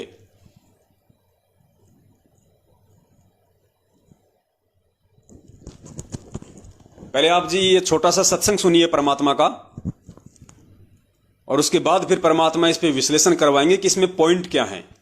पुण्यात्मा, फिर हमें समझ में आएगा कि सुनते तो हम सत्संग बहुत थे गुरु जी के, इस सत्संगों भी हमने बहुत बार सुना, लेकिन इन बातों पे कभी गौर नहीं किया, हमारा कभी दिमाग नहीं गया कि कितना बड़ा रहस्य इस छोटे से सत्संग में दिया परमात्मा ने। समझने वाला वही समझ सकता है कि धरती पे वो कबीर परमात्मा 8 सितंबर 1951 से प्रकट है या 1997 में संत रामपाल जी महाराज जी की आत्मा को सतलोक भेज के उसके चोले में खुद है। सब कुछ क्लियर हो जाएगा। अब देखिएगा सन 1997 के लिए कैसे आपको यकीन होगा। देखना, दास ने एक पुस्तक लिखी है आध्यात्मी ज्ञान गंगा, और जो आपके कर कमलों में है, इसमें एक लेख है 538 पृष्ठ पे, यथार्थ कबीर पंथ परिचय नामक एक विषय है। और इसमें यहां लिखा है, मुझ दास यानी रामपाल दास को परमेश्वर कबीर साहिब जी संवत 2054 फाल्गुन मास शुक्ल पक्ष एकम मार्च 1997 को दिन के 10 बजे मिले थे तथा सार शब्द की वास्तविकता और संगत को दान करने का सही समय संकेत देकर अंतर्धान हो गए थे। और इसको यानी मुझे परमात्मा मिले थे, इसको अगले आदेश तक रहस्य युक्त रखने का आदेश दिया था। और फिर परमात्मा ने एक और अनमोल खजाना अभी 10 दिन के अंदर अंदर हमें दिया है। पुण्यात्माओं, इस छोटे से 2 मिनट के सत्संग में परमात्मा ने 2 इतने बड़े पॉइंट दे दिए हैं। और परमात्मा ने ये इसीलिए ये पॉइंट छोड़े हैं ताकि मेरे बच्चे मुझे पहचान लेंगे कि मैं 8 सितंबर से धरती पे प्रकट हूं या 1997 से। पुण्यात्माओं, ध्यान से सुनना इन चीजों को। 2 कौन से पॉइंट हैं? सबसे पहले चलिए पॉइंट नंबर 1 पे, और संगत को दान करने का सही पक्ष एकम मार्च 1997 को दिन के 10 बजे मिले थे तथा सार शब्द की वास्तविकता और संगत को दान करने का सही समय संकेत देकर अंतर्धान हो गए थे। और इसको यानी मुझे परमात्मा कह रहे हैं अपने आप को छुपाते हुए, उस वाणी को चरितार्थ करते हुए कि मार्च 1997 में कबीर परमात्मा मुझ रामपाल दास को मिले थे और सार शब्द की वास्तविकता, सार शब्द की या सार नाम की वास्तविकता और संगत को दान करने का सही समय बताकर। एक पॉइंट क्या है पुण्यात्माओं कि गुरुजी को लोगों के अनुसार जो भगत भाई बहन उन्हें 1997 से भगवान मानते हैं और संत रामपाल जी महाराज जी को केवल एक आत्मा मानते हैं, उन लोगों के अनुसार इस वीडियो में पूज्य गुरुदेव जी कह रहे हैं कि कबीर परमात्मा मार्च 1997 में मुझे मिले और मिलके परमेश्वर ने क्या कहा, यानी सार शब्द की वास्तविकता और उसको दान करने का सही समय बताया। यानी कबीर परमात्मा 1997 में संत रामपाल जी महाराज जी को मिले, मिलके वो वापस चले गए, कुछ समय के लिए मिले और क्या दिशा निर्देश देके चले गए। कबीर परमात्मा ने संत रामपाल जी महाराज जी से कहा कि मैंने तुझे जो सारनाम या सार शब्द दिया है वो संगत में तेरे को कब दान करना है, संगत में तुझे सारनाम कब ओपन करना है, उसका सही समय बता के। एक पॉइंट तो ये हो गया कि सारनाम को संत रामपाल जी महाराज जी ने संगत में कब ओपन करना है, कब दान करना है, यह संकेत दे दिया। और दूसरा संकेत क्या दिया कि मैं तुझे मिला हूं 1997 में, यानी कबीर परमात्मा कह रहे हैं संत रामपाल जी महाराज जी को कि मैं आपको मिला हूं, इस बात को अगले आदेश तक किसी को नहीं बताना। यानी 1997 में संत रामपाल जी महाराज जी को कबीर परमात्मा मिले, इस बात को अगले आदेश तक रहस्य युक्त रखना है, गुप्त रखना है, किसी को नहीं बताना। एक बार सुन लीजिए आप दोबारा से, फिर ये दो जो पॉइंट हैं यही पॉइंट ये साबित कर देंगे कि परमात्मा धरती पे 8 सितंबर 1951 से प्रकट है। परमात्मा की वास्तविकता और सके मामा शुक्ल पक्ष एकम मार्च 1997 को दिन के 10 बजे मिले थे तथा सार शब्द की वास्तविकता और संगत को दान करने का सही समय संकेत देकर अंतर्धान हो गए थे। और इसको यानी मुझे परमात्मा मिले थे, इसको अगले आदेश तक रहस्य युक्त रखने का आदेश दिया था। और फिर परमात्मा ने एक और अनमोल खजाना अभी 10 दिन के अंदर अंदर हमें दिया है। तो जो मेरे भगत भाई बहन केवल अपनी ना समझी के चलते, साध संगति से ना जुड़ पाने के चलते, अपने कमजोर भक्ति संस्कारों के चलते जो ये मानते हैं और खाली उसी वाणी को आधार बना रखा है कि तेरा रामपाल अज्ञान किया सतलोक का वासी, और कहते हैं कि 1997 में संत रामपाल जी तो सतलोक चले गए और कबीर परमात्मा संत रामपाल जी के चोले में धरती पे प्रकट हैं। पुण्यात्माओं, ये 2 मिनट का वीडियो और इसमें 2 पॉइंट उन भाइयों को अगर वो होश में होंगे तो परमात्मा उनका कंसेप्ट क्लियर कर देंगे और आज के बाद उनको भी मानना पड़ेगा। अगर भगत होंगे तो, अगर भक्ति करने के मकसद से इस मार्ग से जुड़े होंगे तो उनको भी 100% ये मानना पड़ेगा कि हां 1997 से नहीं, भगवान तो 8 सितंबर से ही धरती पे प्रकट हैं। सबसे पहला पॉइंट इसमें क्या है, पूज्य गुरुदेव जी कह रहे हैं कि 1997 में मुझे कबीर परमात्मा मिले और सार शब्द की वास्तविकता और उसको दान करने का सही समय का संकेत करके अंतर्ध्यान हो गए। पुण्यात्माओं, पॉइंट नंबर 1, अगर 1997 में संत रामपाल जी महाराज जी की आत्मा सतलोक चली गई, अर्थात संत रामपाल जी का इस लोक से कोई लेन देन ही नहीं, वो मोक्ष को प्राप्त हो चुके हैं 1997 में, तो फिर कबीर परमात्मा 1997 में आके और ये किसको बोल के गए, ये किसको कह के गए, सार शब्द की वास्तविकता और उसको दान करने का सही समय का संकेत देके चले गए। अगर संत रामपाल जी महाराज जी को सार नाम की वास्तविकता बता के और उसको दान करने का सही समय बताने का संकेत देके परमात्मा चले गए कि भाई सार नाम आपने 2 साल बाद देना है या सार नाम आपने 4 साल बाद देना है संगत में, तो पुण्यात्मा एक बात बताओ, जब संत रामपाल जी 1997 में सतलोक चले गए तो ठीक का समय जब आएगा सार नाम देने का तो कौन देगा? संत रामपाल जी तो है ही नहीं। संत रामपाल जी तो आप लोगों के अनुसार 1997 में सतलोक चले गए, तो क्या संत रामपाल जी झूठ बोल रहे हैं यहां पे कि कबीर परमात्मा मुझे मिले और सार शब्द की वास्तविकता बताई और कहा कि इसको संगत में दान कब करना है, कब लोगों को देना है, वो संकेत देके चले गए मुझे। तो कौन देगा? संत रामपाल जी तो कब के सतलोक चले गए 1997 में। तो कबीर परमात्मा फिर वो किसके माध्यम से नाम दिलवाएंगे? है ही नहीं संत रामपाल जी महाराज जी। तो क्या गुरुजी झूठ बोल रहे हैं यहां पे?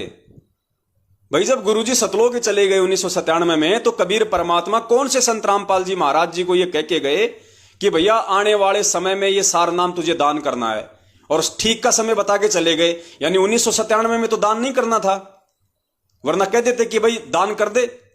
परमेश्वर ने क्या कहा कि ठीक का समय बता के चले गए कि भाई तुझे 2 साल बाद सार नाम देना है संगत में, या 4 साल बाद देना है। तो देगा कौन? समझ की बात यह है कि देगा कौन?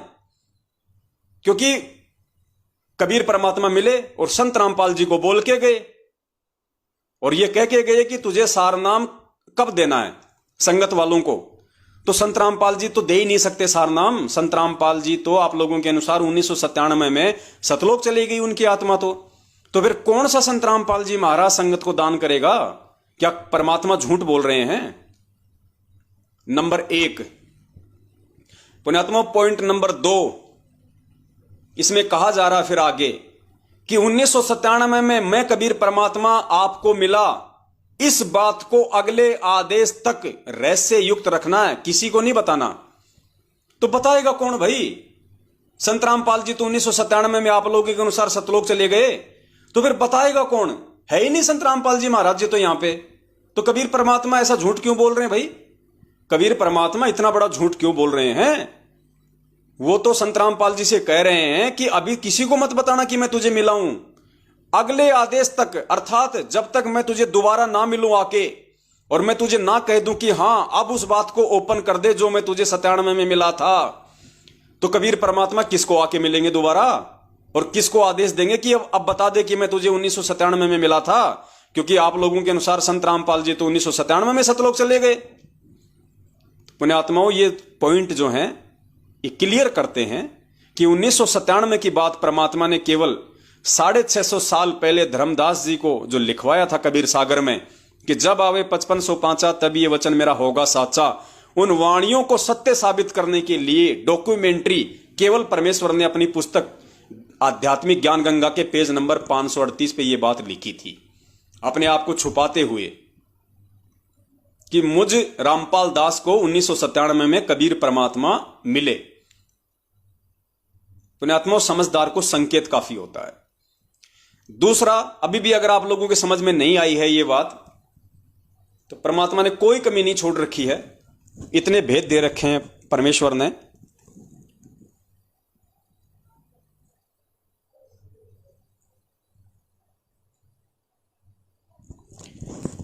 एक वाणी सुनिए परमपिता परमेश्वर जी की, और सुन लीजिए। लोक अनामी जावेगी वहाँ, को ना मिले चौबारे, आत्मा और परमात्मा वहाँ को ना रहते न्यारे। लोक अनामी जावेगी वहाँ, को ना मिले चौबारे, आत्मा और परमात्मा वहाँ नहीं रहते न्यारे। रामपाल प्रीतम प्यारे की आत्मा वह पूर्ण आनंद लेरी, सच कहूं ना झूठ रती भरी, बात मान ले। ये वाणी है परमपिता परमेश्वर जी की, जिसके एंड में परमपिता परमेश्वर सतगुरु रामपाल जी महाराज जी स्वयं कह रहे हैं कि लोक अनामी जावेगी। अब पुण्यात्माओं, अनामी लोक क्या है? परमात्मा ने बताया वहां पे 4 लोक हैं। प्रथम लोक है, सबसे नीचे है सतलोक। सतलोक से ऊपर है अलख लोक, अलख लोक से ऊपर है अगम लोक, और सबसे ऊपर जो चौथा लोक है वो है अनामी लोक। सबसे ऊपर अनामी लोक। अनामी लोक में जाने के बाद परमात्मा ने बताया कि लोक अनामी जावेगी वहां कोन्या मिले चुबारे, आत्मा और परमात्मा वहां कोन्या रहते न्यारे। यानी अनामी लोक जानने के बाद में आत्मा और परमात्मा का अलग अलग अस्तित्व नहीं होता है। जिस शब्द से उस कबीर परमेश्वर ने उस आत्मा को सर्जन किया था, उत्पन्न किया था, उसी शब्द में वो परमात्मा उस आत्मा को वापस समाहित कर लेता है। सदा सदा के लिए उस आत्मा का झंझट ही समाप्त हो जाता है। अनामी लोक में जाने के बाद। और अनामी लोक में जाने की जो प्रोसीजर है वो सीढ़ी दर सीढ़ी है। कैसे? जैसे परमात्मा ने क्या बताया कि जब ये आत्मा यहां से जाएगी तो इसको कमल चक्रों से होकर जाना पड़ेगा। सबसे पहले गणेश जी का मूल कमल, फिर जो है ब्रह्मा सावित्री का, उसके बाद में अपना जो मतलब कि नाभि कमल है, फिर अपना हृदय कमल है। ये परमात्मा ने हमें बताया कि हमने इस तरीके से यहां से त्रिकुटी पे पहुंचना है, और त्रिकुटी के आगे फिर परमात्मा हमें किस प्रकार से लेके जाएंगे वो गुरुदेव ने सत्संगों में अच्छी तरीके से हमारे को समझाया हुआ है।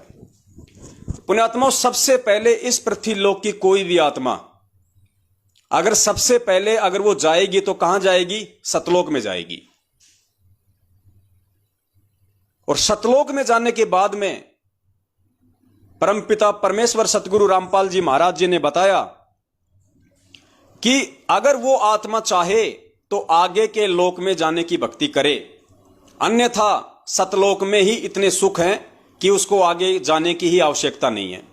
फिर भी यदि कोई ऊपर के लोकों में जाना चाहे तो उसको भक्ति करनी पड़ेगी। तो सुन लीजिए एक बार परमपिता परमेश्वर के मुख कमल से। मेरे कहने का मतलब यह है कि अगर कोई आत्मा अनामी लोक में जाना चाहे तो उसको पहले सतलोक में जाना पड़ेगा।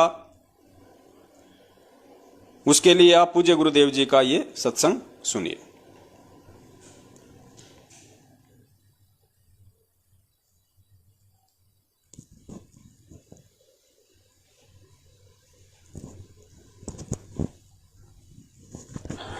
सतलोक में जाके सुरता संकट कट जा सारे, अलख लोक और अगम लोक के, यानी सतलोक में जाकर के फिर अलख अगम लोक को और सतनामी को हम वहां जाकर के प्राप्त करेंगे। वहां अलग से वहां भक्ति, हम चाहेंगे ऊपर जाना तो वहां भक्ति करेंगे, नहीं तो सतलोक में। जैसे हम इस लोक ने छोड़कर जी को ना, और ये तो छूटे भी गा, तो वहां तो इतना आनंद हो जाएगा। वो आपकी इच्छा आगे ऊपर चलना या ना चलना, सतलोक तक जाने के बाद कोई कष्ट नहीं है, फिर पुनर्जन्म नहीं है।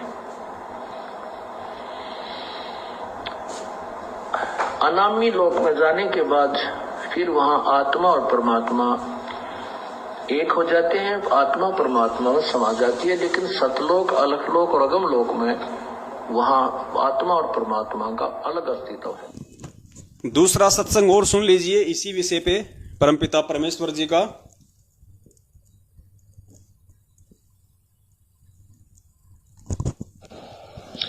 जन्म मरण मिट जावे है सुरता, वो आनंद काया तेरी।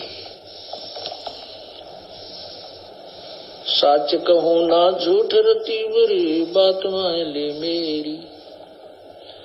सतलोक में जाके सुरता संकट कट जा सारे, अलख लोक और अगम लोक के, यानी सतलोक में जाकर के फिर अलख अगम लोक को और सतनामी को हम वहां जाकर के प्राप्त करेंगे। वहां अलग से वहां भक्ति, हम चाहेंगे ऊपर जाना तो वहां भक्ति करेंगे, नहीं तो सतलोक में। जैसे हम इस लोक ने छोड़कर जी को ना, और ये तो छूटे भी गा, तो वहां तो इतना आनंद हो जाएगा। वो आपकी इच्छा आगे ऊपर चलना या ना चलना, सतलोक तक जाने के बाद कोई कष्ट नहीं है, फिर पुनर्जन्म नहीं है।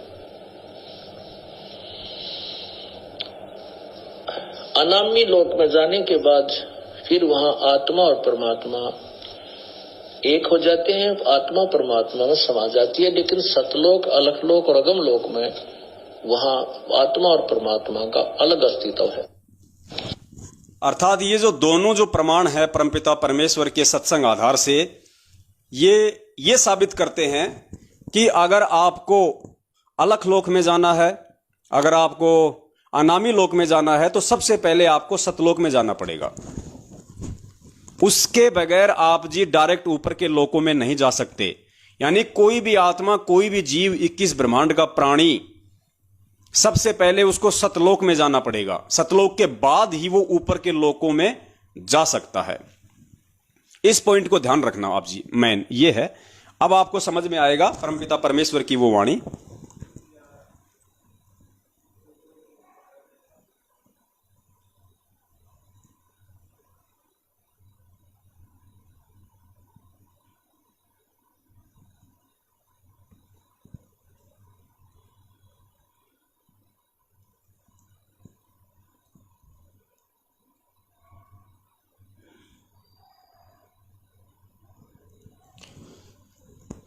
सुरतो।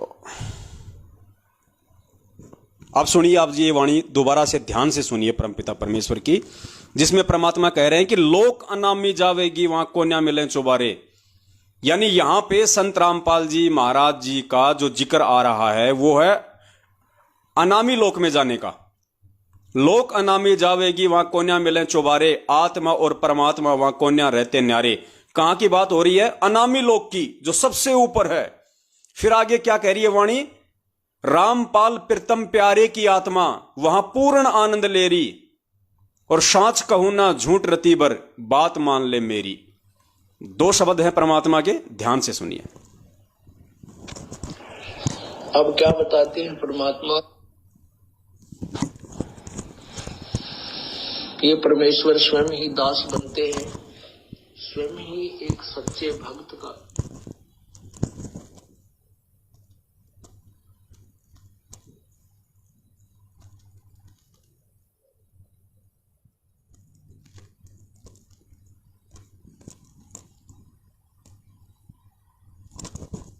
लोक अनामी जावेगी को ना मिले चौबारे, आत्मा और परमात्मा को न रते न्यारे।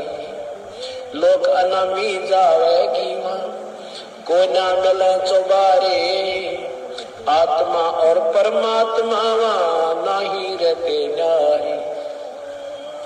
रामपाल प्रीतम प्यारे की आत्मा वह पूर्ण आनंद लेरी, सच कहूं ना झूठ रती भरी बात मान ले में। दूसरा और सुन लीजिए। लोक अनामी जावेगी वहां को ना मिले चौबारे, आत्मा और परमात्मा वहां को न रहते न्यारे। रामपाल प्रीतम प्यारे की दुल्हन अब पूर्ण आनंद ले रही, सच कहूं ना झूठ रती भर बात मान ले मेरी। दोनों वाणियां क्या स्पष्ट कर रही हैं कि लोक अनामी जावेगी वहां कोन्या मिले चौबारे, आत्मा और परमात्मा वहां कोन्या रहते न्यारे। और रामपाल प्रीतम प्यारे की आत्मा वहां पूर्ण आनंद ले रही। कहां पे? अनामी लोक में। और साच कहूं ना झूठ रति भर, परमात्मा कह रहे हैं इसमें रति भर भी झूठ मत मान लेना, बिल्कुल सच कह रहा हूं। साच कहूं ना झूठ रति भर बात मान ले मेरी। परमात्मा कह रहे नालायको मेरी बात को मान लो, समझ जाओ संकेत को। तो पुण्यात्माओं, यदि संत रामपाल जी महाराज जी कोई आत्मा थी, और यदि 8 सितंबर 1951 को गांव धनाना जिला सोनीपत हरियाणा में भगत नंदराम जाट और माता इंद्रो देवी के गर्भ से आई थी,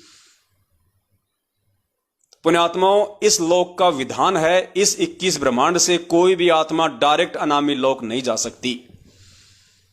उस आत्मा को पहले सतलोक जाना पड़ेगा। सतलोक से फिर परमात्मा ने अपना विधान बता दिया कि अगर आगे की भक्ति करना चाहो तो आगे के लोकों में जाओगे। यानी सतलोक जाके ही आप अनामी लोक में जा सकते हो। इस 21 ब्रह्मांड से, इस मृत लोक से डायरेक्ट अनामी लोक में किसी भी आत्मा को भेजने का कोई प्रावधान नहीं है। पुण्यात्माओं, संत रामपाल जी महाराज जी फिर इस शब्द में क्यों कह रहे हैं कि लोक अनामी जावेगी वहां को न मिले चौबारे, आत्मा और परमात्मा वहां ना ही रहते न्यारे। और रामपाल प्रीतम प्यारे की आत्मा वहां अनामी लोक में पूर्ण आनंद ले रही, साच कहूं ना झूठ रती बर बात मान ले मेरी। पुण्यात्माओं, इससे क्या साबित होता है कि संत रामपाल जी महाराज कोई आत्मा नहीं है, कोई जीव नहीं है, वो स्वयं पूर्ण ब्रह्म परमेश्वर हैं, जो 8 सितंबर को धरती पे प्रकट हुए थे। और वो परमात्मा जब चाहे सतलोक चला जाए, जब चाहे वो डायरेक्ट अनामी लोक में चला जाए, जब चाहे वो किसी भी ब्रह्मांड में चला जाए, ये उसका अपना अधिकार है। क्योंकि परमेश्वर ने एक सत्संग में बताया कि जैसे हमारा हाथ है, हमारा हाथ हमारी बॉडी की रेंज में होता है, और हमारे शरीर में जहां कहीं भी कोई खुजली चलेगी तो हमारा हाथ तुरंत वहां पे पहुंच जाता है, क्योंकि हमारा शरीर इस हाथ की रेंज में है। तो ये हाथ समझ लो वो कबीर परमात्मा संत रामपाल जी महाराज, और ये शरीर समझ लो पूरी सृष्टि इस कबीर परमेश्वर संत रामपाल जी महाराज जी के क्षेत्र में आता है। पूरी सृष्टि जब चाहे जहां वो पहुंच सकता है, सेकंडों में। इसलिए इस वाणी के अनुसार धरती पे 8 सितंबर से कबीर परमात्मा ही प्रकट थे, और वो कबीर परमात्मा चाहे तो डायरेक्ट अनामी लोक में चला जाए, वो चाहे तो डायरेक्ट अलख लोक में चला जाए, वो चाहे तो डायरेक्ट सात संग ब्रह्मांडों में चला जाए, वो कहीं भी जा सकता है, उसका हाथ पकड़ने वाला कोई नहीं है। उसके लिए परमात्मा ने ये सत्संग में बताया, हाथ का परमात्मा ने एग्जाम्पल दिया, खुजली का और हाथ का।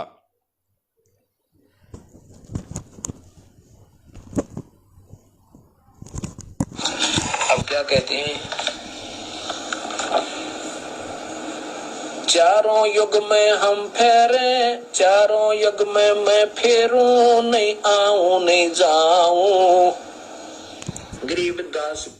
देखो पुण्यात्माओं, ये है परमात्मा के खेल।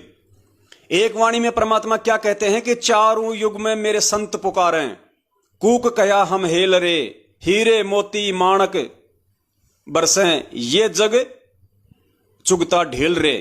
तो इस वाणी में परमात्मा क्या कह रहे हैं अपने आप को छुपाते हुए कि चारों युगों में मेरे संत फिरे।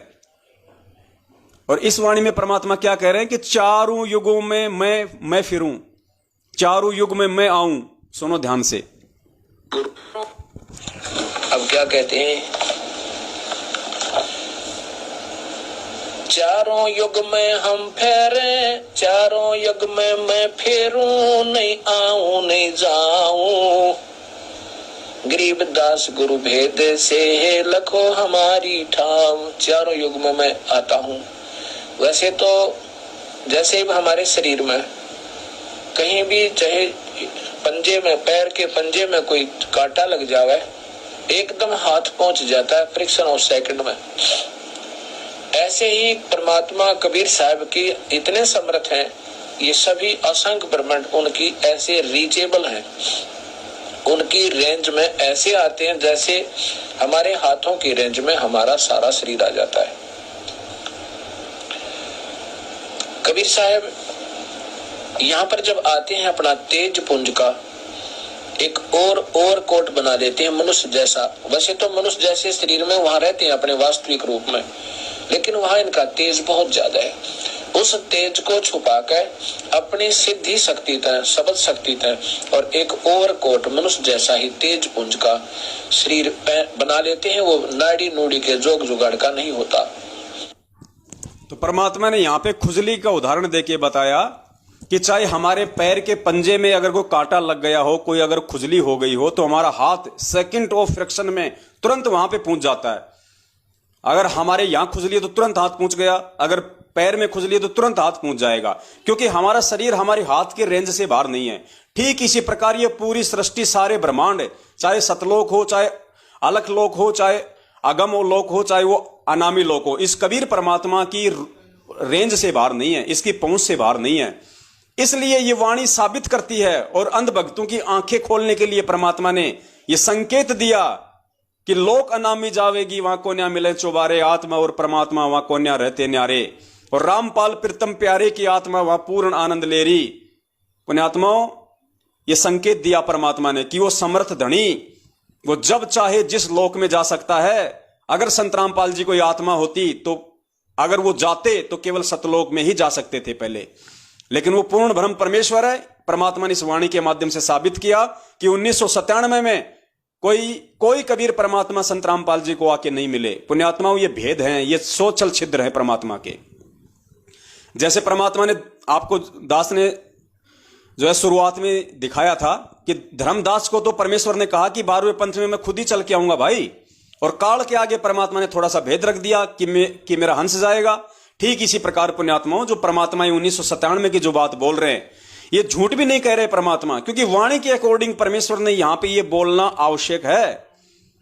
और यथार्थता में जो उनका कोई हंस होगा, कोई उनका भगत होगा, तो ज्ञान आधार से पहचान कर लेगा कि धरती पे कौन है। तो 1997 में संत रामपाल जी भगवान को कोई दूसरा भगवान आके नहीं मिला।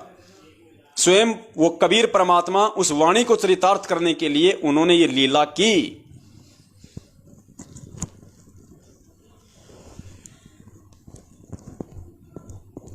और पुण्यात्माओं, उस वीडियो में आपने सुना पहले कि 1997 में मुझे कबीर परमात्मा मिले और सार नाम और सार शब्द की वास्तविकता और दान करने का सही समय बता के अंतर ध्यान हो गए। तो जाहिर सी बात है 1997 से पहले तो किसी को सार नाम दिया ही नहीं होगा। किसी को सार शब्द दिया ही नहीं होगा 1997 से पहले, तो क्योंकि 1997 में कबीर परमात्मा आए और उनको दान करने का सही समय बता के चले गए। तो पुण्यात्माओं, अब आप जो सत्संग सुनेंगे परमात्मा का, जिसमें परमात्मा कह रहे हैं कि 1994 से लेके 1997 तक मैंने इक्के दुक्के व्यक्तियों को ही सार नाम दिया जो हमारे कति खास थे। गुरुजी कह रहे हैं कि इक्के दुक्के व्यक्तियों को ही मैंने सार नाम दिया है। कब से? 1994 से 1997 के बीच में। जबकि उस सत्संग में परमात्मा कह रहे हैं कि 97 में तो खुद परमात्मा आके मिले और बोले कि इसको सही दान करने का समय मैं बताऊंगा। तो फिर उससे पहले सार नाम कौन दे सकता है पुण्यात्माओं? क्या एक जीव की औकात है जो परमेश्वर के आदेश बिना और सार नाम को दान करने के सही समय के बिना कोई उनसे पहले ही दान कर दे? तो कौन दान कर सकता है? स्वयं कबीर भगवान ही दान कर सकता है। तो ये परमात्मा ने संकेत छोड़ा कि धरती पे 8 सितंबर से कबीर परमात्मा ही प्रकट है। सुनिए पूज्य गुरुदेव जी का वो सत्संग। आवाज थोड़ी सी कम है, ध्यान से सुनना इसकी।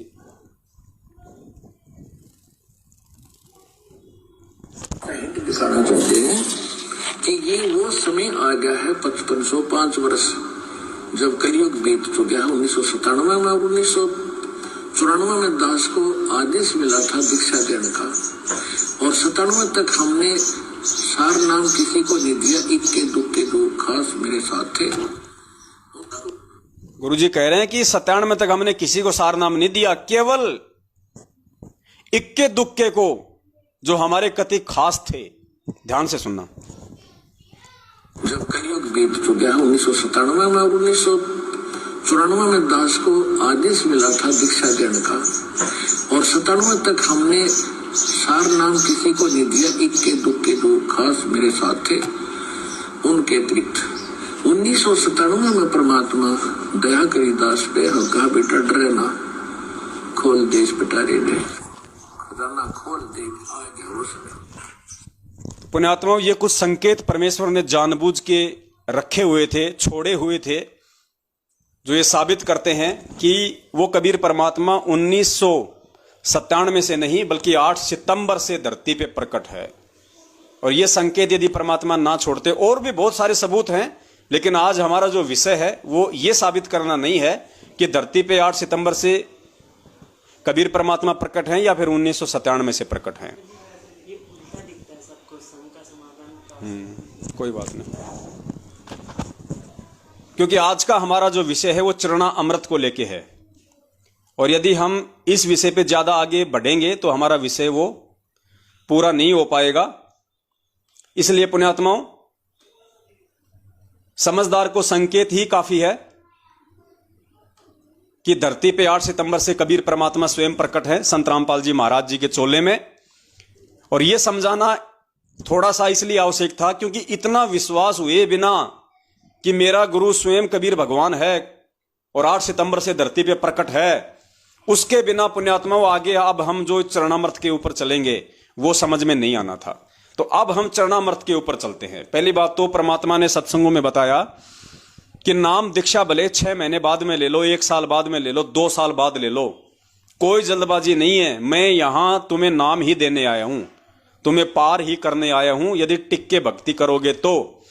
लेकिन गुरुदेव ने बताया कि इस भक्ति को प्राप्त करने से पहले ज्ञान को अच्छे से आधार बना लो, मेरे सत्संग अच्छे से सुन लो, एक एक चीज को समझ लो, क्योंकि नाम दीक्षा लेने के बाद में अगर आपको इस भक्ति और भगवान के प्रति मन में थोड़ा सा भी शंका हो गई तो गुरुजी कहते हैं कि उसी समय आप परमात्मा से दूर हो जाओगे। तो बार बार परमात्मा ने हमेशा ज्ञान को आधार बनाने पे ही जोर दिया। और आप जितने भी भगत भाई बहन हैं जो सन 2014 के बाद से सतलोक आश्रम मैनेजमेंट हरियाणा ने गांव गांव में जो फर्जी नामदान केंद्र खोले हैं वहां से दीक्षा ली है या ऑनलाइन नाम दीक्षा ली है देश विदेश में बैठे, आप लोगों की सबसे बड़ी जो कमजोरी है वो यही रही कि आप लोगों ने सत्संगों को गहराई से नहीं सुना, और सुना तो आपने उन पे विचार नहीं किया। वरना पुण्यात्माओं, ये सत्संग सुनने के बाद में, इस कबीर परमात्मा का इतना ज्ञान सुनने के बाद में, और जब आपको यह भी मालूम पड़ गया था कि भाई गुरुजी जेल में हैं, संत रामपाल जी महाराज अभी जेल में हैं 2014 से, पुण्यात्माओं, नाम दीक्षा लेने से पहले आपने जेल जाने की वजह को बिल्कुल साफ करना चाहिए था कि ऐसा परम संत जिसके सत्संग सुन के मेरी आत्मा कांप गई और तुरंत नाम दीक्षा लेने के लिए उमड़ रही है, जिसके सत्संगों में, जिसके शब्दों में इतना पावर है चुंबक की तरह, वो परम संत जेल में क्यों है? ऐसा संत कोई घटिया कर्म तो कर ही नहीं सकता, हम सोच ही नहीं सकते, कोई दोष ऐसा संत कर ही नहीं सकता, फिर जेल में क्यों है? कारण क्या है? और पुण्यात्माओं, जब आप उस कारण में जाते तो परमात्मा आपको समझाते कि वो कारण 2014 का बरवाला कांड उन्हीं लोगों का किया कराया ड्रामा था, जो लोग काल एजेंट बनके संत रामपाल जी महाराज जी से जुड़े हुए थे, जिनमें उनके कलयुगी बेटा बेटी, भाई बंधु, रिश्तेदार, जवाई और स्टेट कोऑर्डिनेटर, ये बड़े बड़े महापुरुष भगत समझे जाने वाले लोग सारे के सारे उस षड्यंत्र में शामिल थे। कुछ अपने स्वार्थों के चलते और कुछ नालायक अपनी मंद बुद्धि के चलते उन स्वार्थी महेंद्र भगोड़े जैसे लोगों के पीछे उन्होंने परमेश्वर के ज्ञान को आधार ना बना के उसके मनमानी हरकतों में सहयोग कर दिया और संगत से भी सहयोग करवा दिया, जिसका नतीजा हुआ बरवाला कांड, 5 भक्तों की मौत और बेवजह सारा का सारा दोष सतगुरुदेव जी के ऊपर थोप दिया गया। और ये सारे के सारे गधे बरवाला कांड में या तो पकड़े गए या ये आश्रम छोड़ के फरार हो गए रातों रात। और आज तक उनका भाई, उनका बेटा, उनका जवाई, उनके रिश्तेदार भगोड़े बन के घूम रहे हैं, भगोड़े बन के।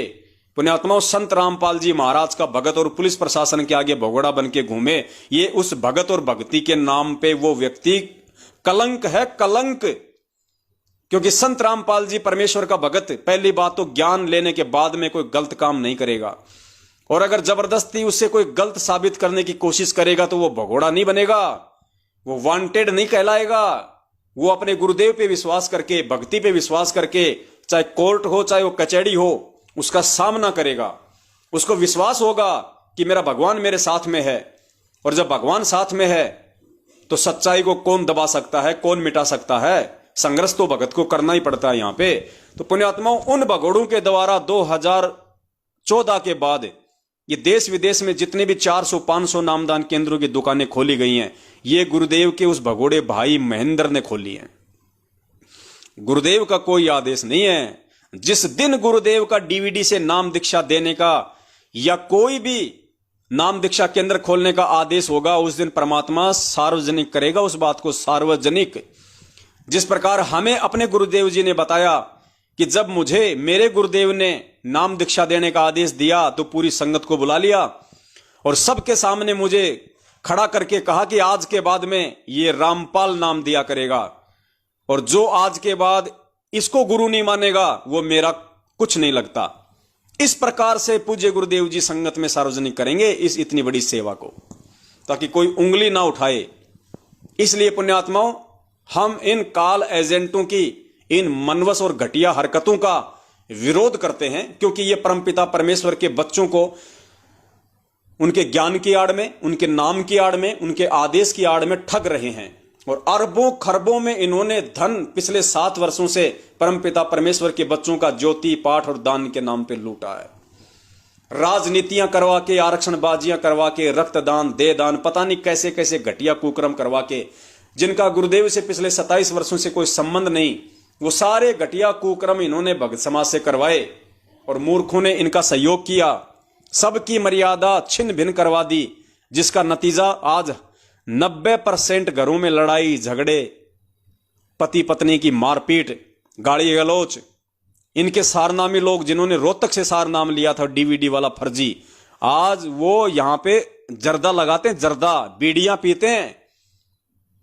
और ये फर्जी सार नाम लेने के बाद में वो इतने बिगड़ गए, बात बात पे गाली, लड़ाई झगड़ा, गुस्सा।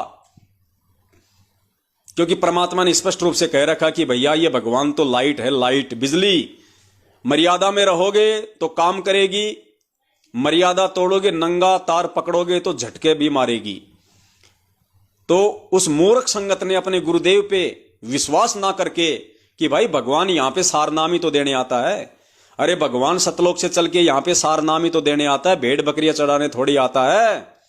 और धरती पे भगवान प्रकट है, जेल में उसको बांध के कौन रख लेगा, किसकी औकात है।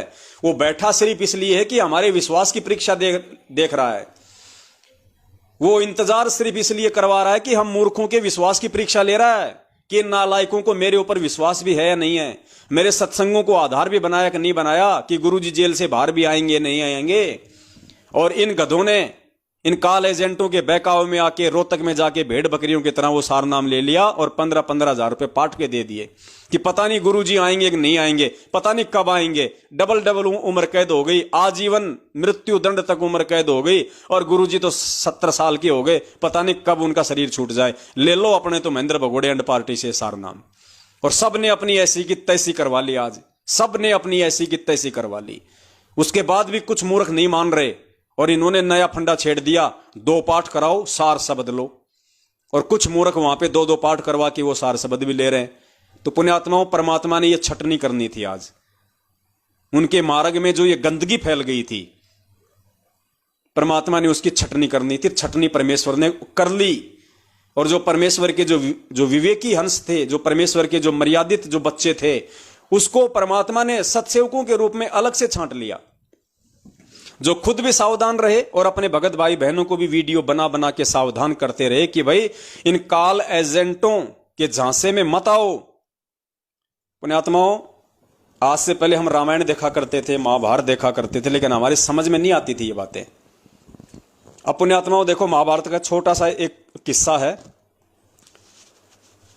अब दास यहां पे दिखाएगा नहीं, क्योंकि पुण्यात्माओं फिर ये मैसेज जो है वो ब्लॉक हो जाते हैं, क्योंकि इन लोगों ने उन वीडियो पे कॉपीराइट लगा रखा होता है और हमारा लाइव जो है बीच में रुक जाएगा।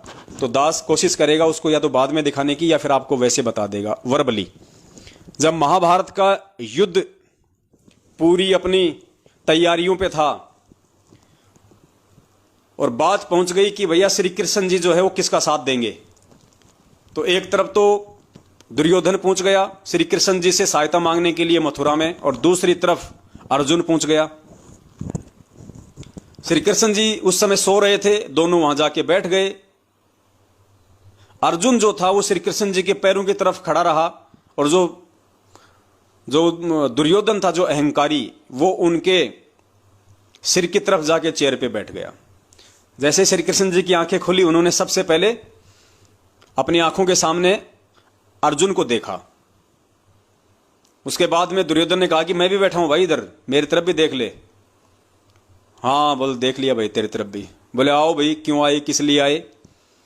तो उन्होंने अपनी अपनी बातें बता दी कि महाराज जी ऐसे ऐसे है, सारी सेनाओं का बंटवारा हो चुका है, युद्ध होना निश्चित है, हम आपसे सहायता मांगने आए हैं। तो दुर्योधन ने कहा कि पहले मांगने का अधिकार मुझे है। तो श्री कृष्ण ने कहा, मैंने तो सबसे पहले आंख खोलते ही अर्जुन को देखा था, तो मेरी दृष्टि में तो सबसे पहले अर्जुन आया है, तो अर्जुन मांगने का अधिकारी है। तो दुर्योधन ने कहा कि नहीं, मैं मांगने का अधिकारी हूं, और वैसे भी मैं उम्र में छोटा हूं, मैं ही मांगने का अधिकारी हूं। तो श्री कृष्ण ने कहा कि चलो भाई ठीक है भाई, तू मांग ले, कोई दिक्कत नहीं। तो दुर्योधन ने उसने श्री कृष्ण जी ने कहा कि भैया 2 ऑप्शन हैं, एक तरफ तो मैं हूं नारायण और दूसरी तरफ मेरी सेना है। श्री कृष्ण जी की सेना का नाम था नारायणी सेना, नारायणी सेना।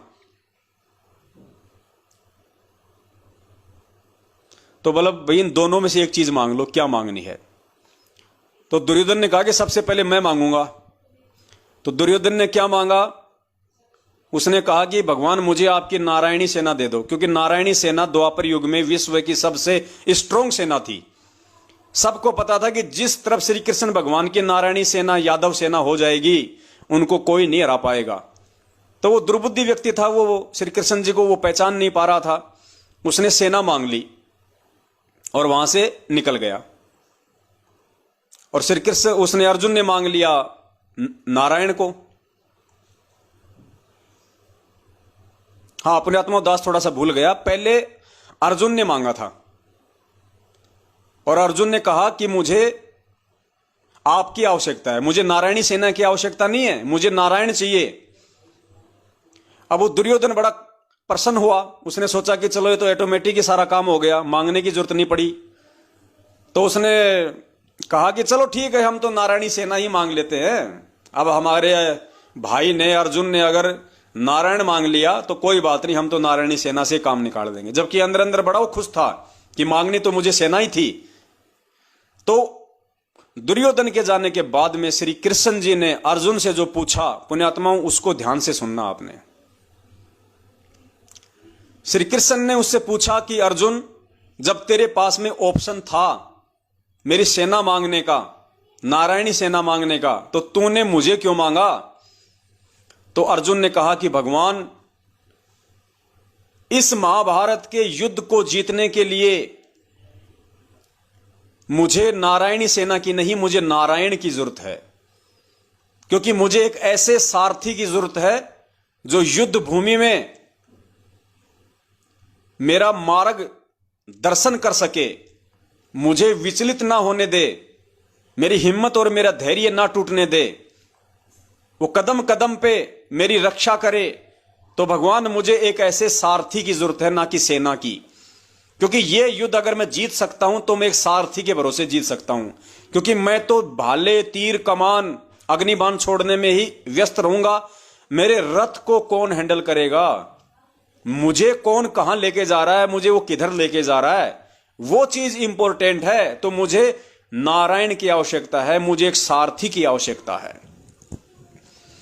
पुण्यात्माओं, ठीक इसी प्रकार इस महाभारत रूपी युद्ध को जीतने के लिए, अर्थात एक भगत को इस भवसागर से पार होने के लिए, मोक्ष प्राप्ति के लिए, भगत को सारनाम की आवश्यकता नहीं होनी चाहिए। उस नारायण सेना रूपी सारनाम की नहीं, बल्कि उस नारायण रूपी सतगुरु की आवश्यकता पड़नी चाहिए।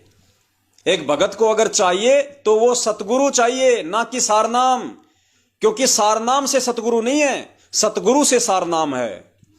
अगर सतगुरु आपके साथ में है, अगर सतगुरु पे आपका विश्वास है, तो वो परमात्मा ऐसे ऐसे हजार सारनाम आपके लिए प्रकट कर देगा। और यदि आपने सतगुरु को छोड़ के सारनाम मांग लिया तो सोचो पुण्यात्माओं, बिना सतगुरु की मेहर के वो सारनाम काम ही नहीं करेगा। वो सारनाम आपको सतलोक नहीं पहुंचा सकता, उस सारनाम की औकात नहीं है बिना सतगुरु के, बिना सतगुरु की मेहर के। तो पुण्यात्माओं, सतलोक आश्रम मैनेजमेंट हरियाणा के पीछे लगे हुए उन चंद मूर्ख लोगों ने, जिन्होंने रोहतक में जाके भेड़ बकरियों की तरह 50-50, 400 एक जगह बैठ के वो सारनाम लिया फर्जी, उनको अपने गुरु पे विश्वास नहीं था। उनको यह विश्वास नहीं था कि संत रामपाल जी महाराज जेल से बाहर भी आएंगे या नहीं आएंगे। उसी समय वो भगवान से दूर हो चुके थे। यानी सारनाम रोहतक जाके लेना तो दूर की बात है, जब इन लोगों का ये आदेश आया पीले पर्चे के माध्यम से, और जिन जिन लोगों ने अपने मन में ये कर लिया कि हां मुझे सारनाम लेना है, मैं रोहतक जाऊंगा, उसी समय अंतर्यामी सतगुरुदेव जी ने उनको अपने हृदय से बाहर कर दिया था। उन सभी आत्माओं को परमात्मा ने रिजेक्ट कर दिया। आज भी वो रिजेक्ट ही हैं। और पुण्यात्माओं, यही कारण था कि 2020 में कोरोना से वो फर्जी सारनामी हजारों की संख्या में मरे। आज भी सबके घरों में लड़ाई झगड़े हैं, अकाल मौतें हो रही हैं। क्यों? क्योंकि उन्होंने सतगुरु को छोड़ के सारनाम को चुन लिया। उस कुबुद्धि दुर्योधन की तरह नारायण को छोड़ के नारायणी सेना को चुन लिया। तो ये रीजन था पुण्यात्माओं इस बात का। तो हमने सतगुरु को पकड़ के रखना है, और सतगुरु को पकड़ के रखेंगे तो पुण्यात्माओं सारी चीजें हमारे हक में होंगी। इसलिए परमात्मा ने कहा था कि पुण्यात्माओं, नाम दीक्षा लेने से पहले ज्ञान को आधार बनाओ। पहले सतगुरु की परख कर लो, सतगुरु की पहचान कर लो, इस ज्ञान को समझ लो, उसके बाद तुम्हारी भक्ति चलेगी, उसके बाद तुम्हारा नाम चलेगा। तो सुनिए पूज्य गुरुदेव जी का एक छोटा सा सत्संग, जिसमें परमात्मा यही आदेशित कर रहे हैं कि नाम दीक्षा लेने से पहले ज्ञान आधार कितना जरूरी है।